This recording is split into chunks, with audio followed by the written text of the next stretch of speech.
This week on Jared's Got Outdoors, it's time to finish up the spring bear hunt that we started a few weeks ago. We set up 2 different baits and followed up a week later to check the trail cameras and hunt if they'd been hit. Sure enough, both baits had been hit. One bait had been hit by a good shooter bear, but so far it was the only one coming in, and it was coming in at night.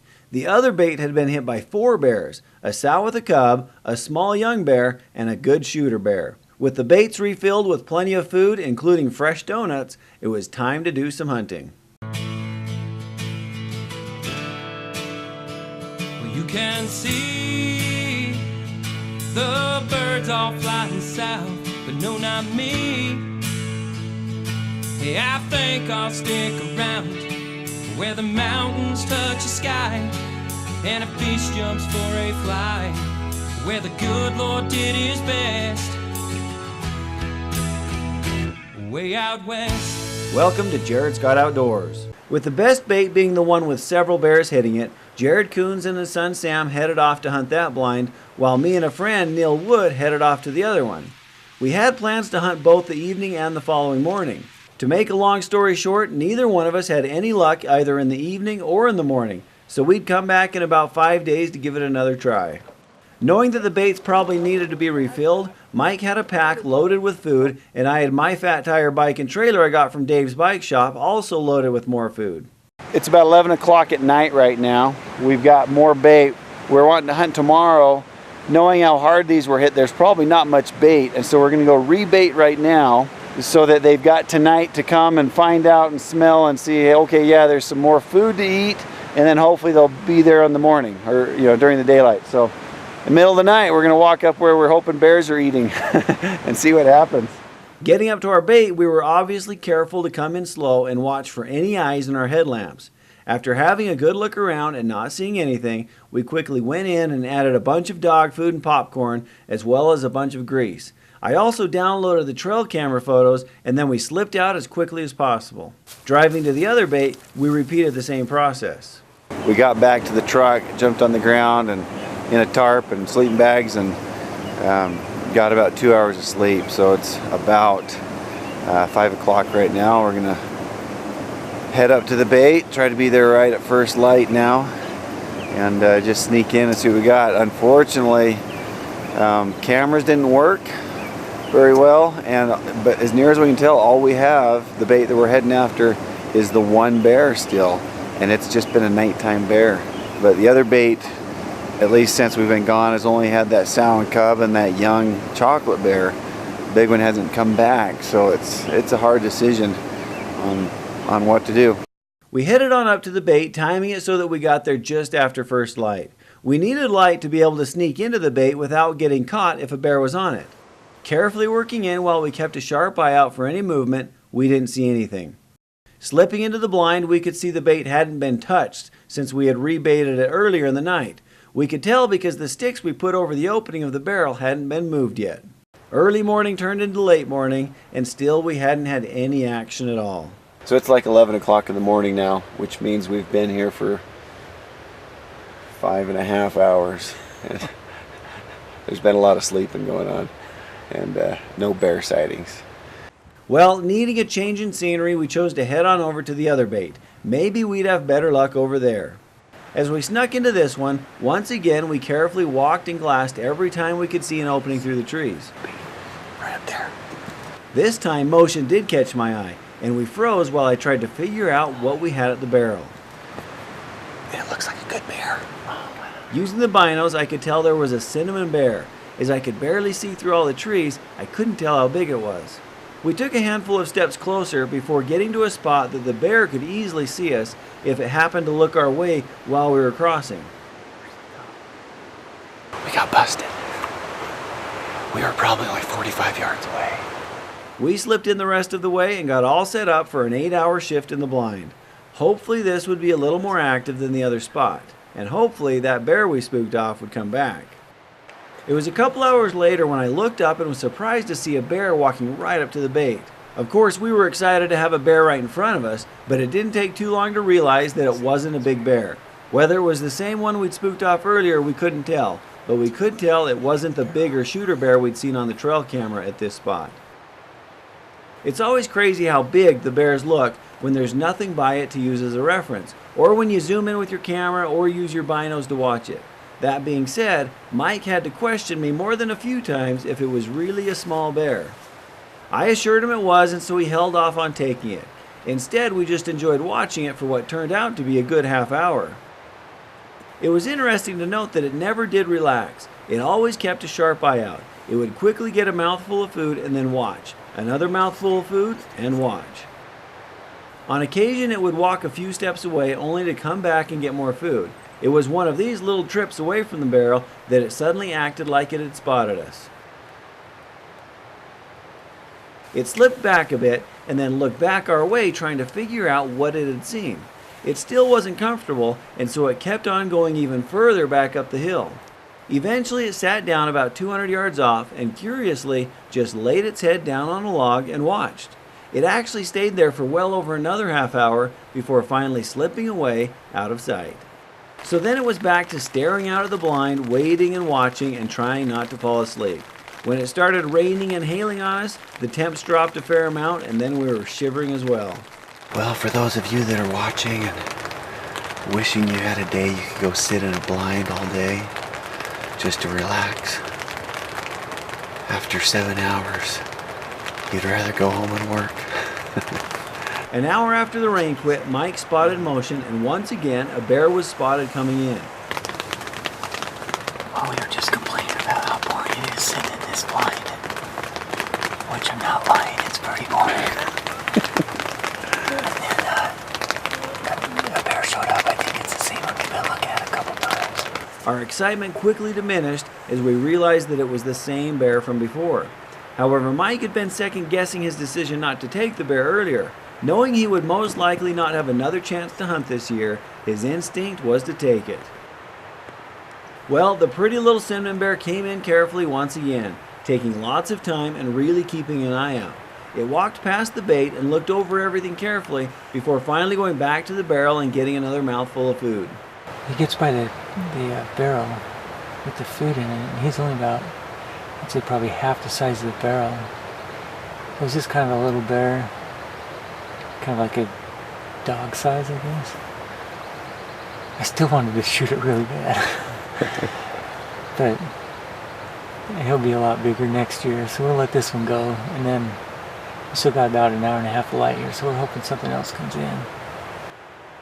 As before, we watched it for some time before it finally headed on back out the way it had come in.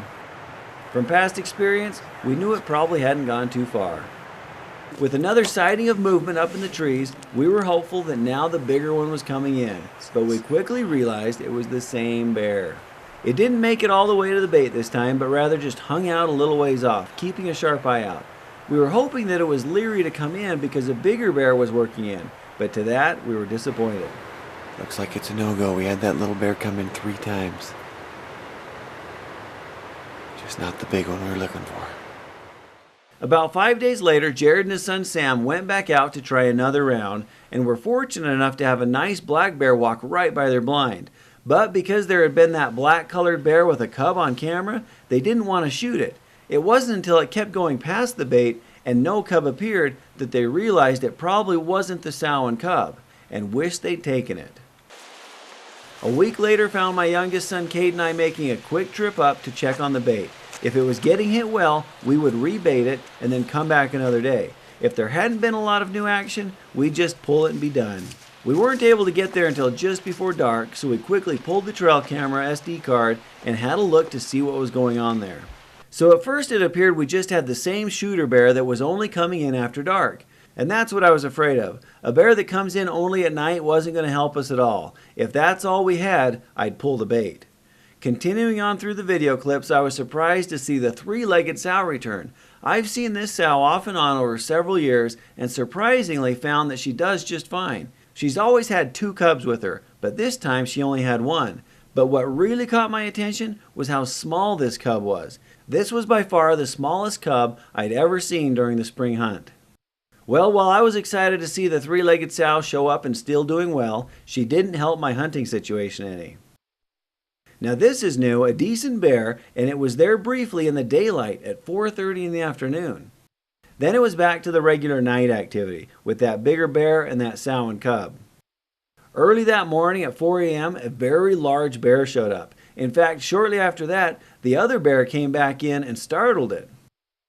This was the start to seeing these two bears hanging out together for some time. It appeared to be a big sow and a big boar. This is actually the time the boars are moving as it's breeding season.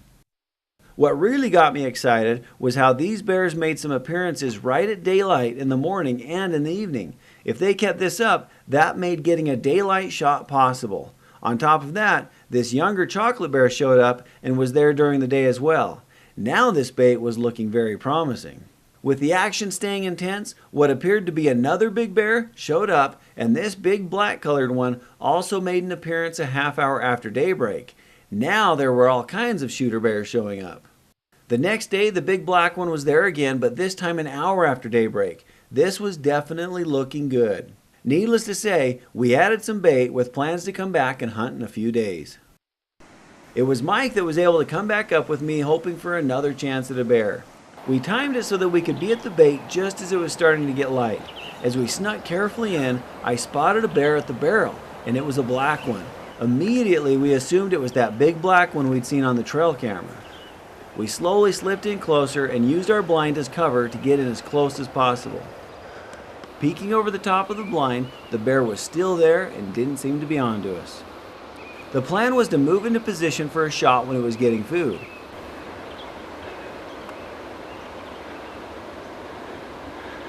Now that we were in position, we just needed it to turn or go back for more food so Mike could draw back.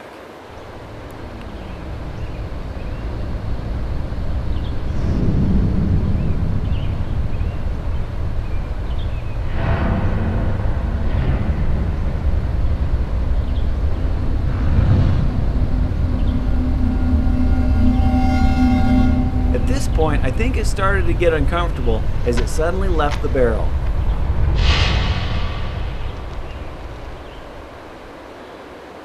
Mike drew back, but as it stopped with the branch you see in front of us right in the way.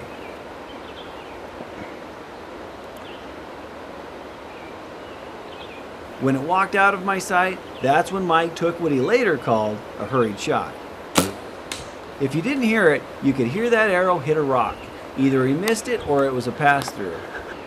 Well, the bear hung out for a moment behind some brush and then kept on going. At this point, it wasn't looking like it was hit. Later, when we did go down and find the arrow, we found that it had been a miss. But for now, we hadn't given up yet. Having an idea of where it might go, I sent Mike back down the trail a little where we had dumped our backpacks earlier. Sure enough, he spotted the bear sneaking through the trees below. He quickly moved forward to get to an open spot for a shot if it did come out of the trees, and then we waited.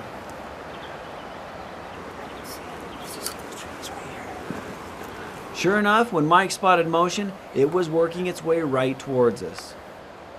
There he is. 30 yards.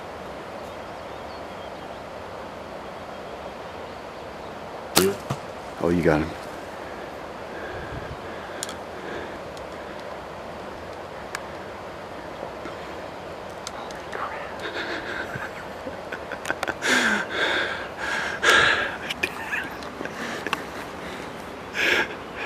I don't know what to do right now. 10 minutes into it. Mike wanted a black bear, because obviously they come in phases, different colors. And he wanted a black one. He got a black one. That's awesome.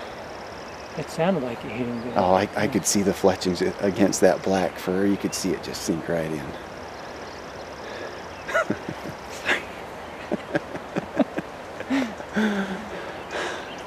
There you go. I've never been so excited for a long sneaking time. As it looked like the shot may have been a little back, we went ahead and went back to the blind and gave it an hour before heading after it. That's exciting, seeing a bear out in the open and you're standing out in the open, and I was shaking harder than when you see an elk.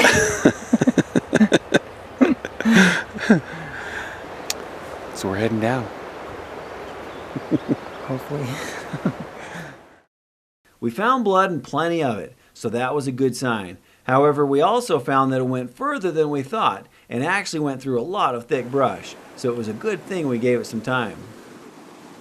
After following the blood trail along a creek, we spotted the black color of a bear.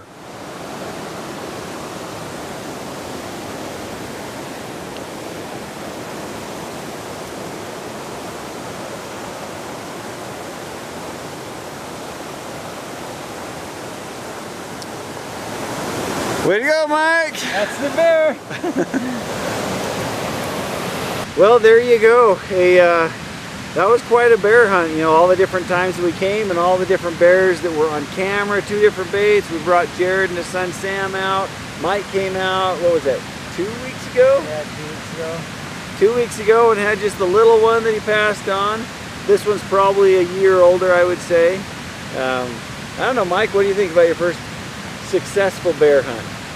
That's pretty exciting. I mean, you don't see bears very often anyway in the wild, and to be that close and you know, being able to shoot one, and it's weird, it's hard to explain because it's just so exciting and intense right at the moment. And this one, you know, we weren't even sitting in a blind, we were standing outside, so it's scary and exciting and everything all at once. A little sneak spot and stalk kind of a deal, obviously still on the bait, but it did make it kind of fun there. And you know, Jared's explained to me, when you're looking at these bears on the bait, you know, how to try to tell if they're big or small or that kind of thing. And he's mentioned 100 times how they shrink when you go get them and stuff like that. And they look huge when, you know, you're just not used to seeing bears all the time. And I mean, I'm happy with this bear. It's a decent sized bear, especially considering it's my first bear I've ever shot. And the last day we were going to hunt. And the last day. And I mean, I'm just thrilled. It's been awesome. And you know, you sit in those blinds for 8 hours and you're just bored out of your minds, and to get there within 10 minutes of us showing up at the blind is just incredible. It's hard to even think that it's real. If you liked what you saw, please subscribe to the Jared Scott Outdoors YouTube channel.